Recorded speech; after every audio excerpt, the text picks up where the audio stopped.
Hey everyone, January 21st is Own Your Own Home Day, so I thought I'd give you some quick do's and don'ts of how to get started in the home buying process.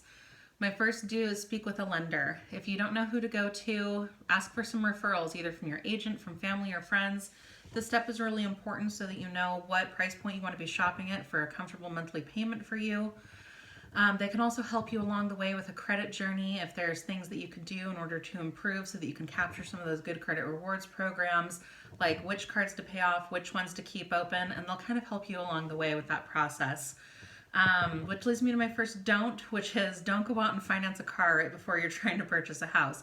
It seems like it's obvious, but I definitely have had people who went out and furnished a whole house with furniture right before they're getting ready to close at a really critical time, and that ended up being detrimental for them.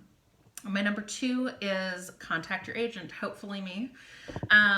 They can help you figure out what kind of search parameters you're looking into. I also highly recommend downloading an app called HomeSnap.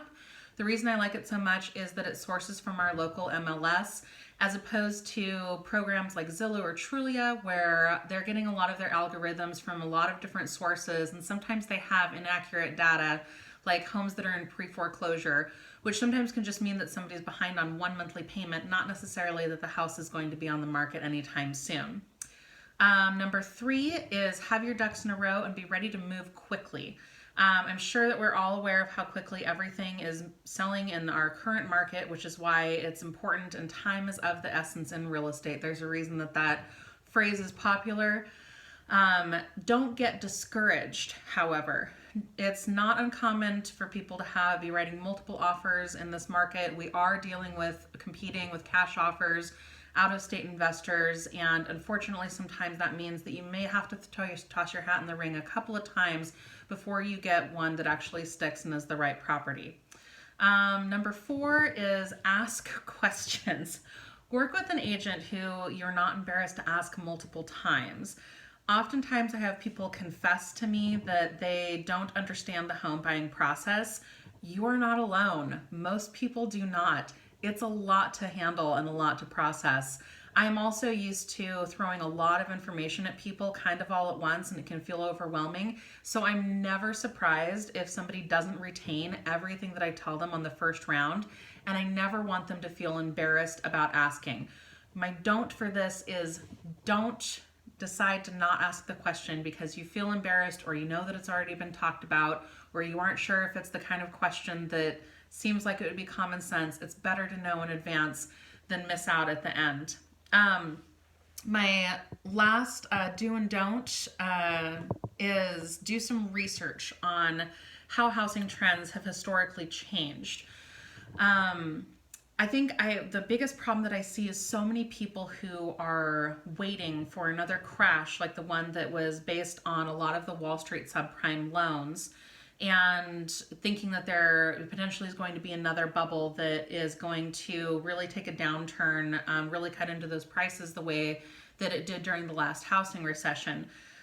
Do your own research, collect your own data on that. Look into how often and how dramatically housing prices have changed on a decade by decade basis. Spoiler alert, it's not that much. The last time there was a major fluctuation during the one during the last major housing recession was during the Great Depression. And I think that everybody is always waiting for a major type of a correction like that, when the truth of the matter is that seeing something that's going to be that dramatic is not probably going to be likely to come around anytime soon. Plus, the current interest rates have not been this low since 1971, and that makes a massive amount of difference when it comes to your monthly buying power.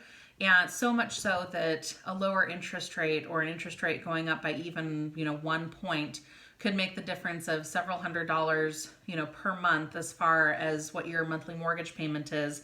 So you could spend all of this time saving money or waiting for a crash, and then if that interest rate goes up or the prices don't dip down enough that it makes a significant difference to you, you could still end up missing out on a great opportunity and a great time to buy with just those slight fluctuations that end up happening. So if you have any other questions, feel free to post them below. I'm happy to answer any others that you may have or to continue the discussion. And I hope you guys have a great rest of your day. Happy Own Your Own Home Day.